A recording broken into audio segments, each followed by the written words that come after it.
le Maroc s'y est-il leur petit coin de paradis.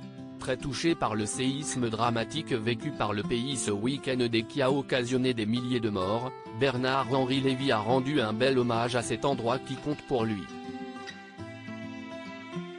Il faut dire qu'avec sa femme Arielle Dombasle, ils connaissent bien la région. Depuis 25 ans, ils sont propriétaires d'un des plus beaux riads de Marrakech, où sont passées beaucoup de célébrités.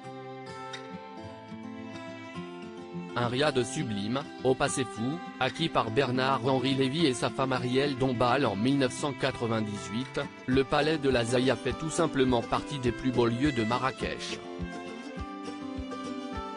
Et son histoire est incroyable. Situé, selon Libération, à quelques mètres du palais du roi Mohamed VI, l'immense propriété, qui possède notamment une piscine et un jardin exotique, a en effet vu de très nombreux VIP passer sous ses plafonds peints d'immenses fresques.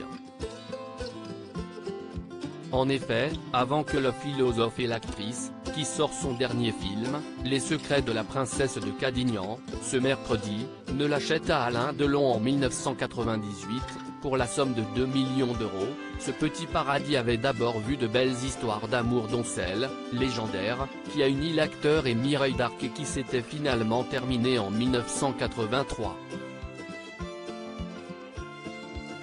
Mais, s'il en fut l'un des propriétaires les plus célèbres, ce n'est pas le père d'Anthony, Anouchka et Alain Fabien qui a fait de ce palais, aux portes en bois peintes à la main, aux chandeliers en porcelaine turque, aux éliges artisanaux et aux vitraux, un refuge pour les célébrités et un endroit unique en son genre.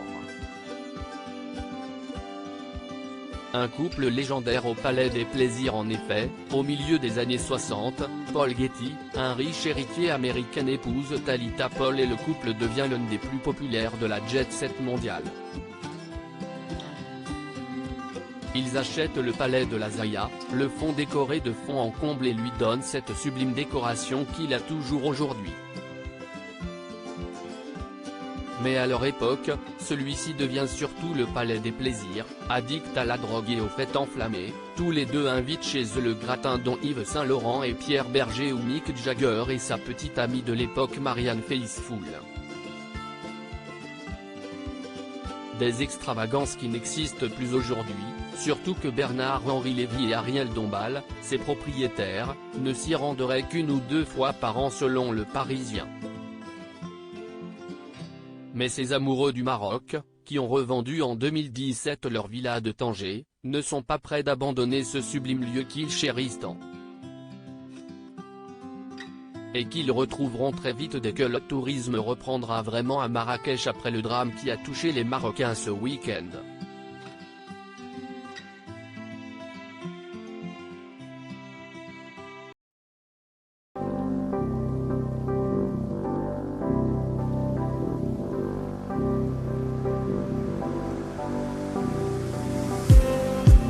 Just need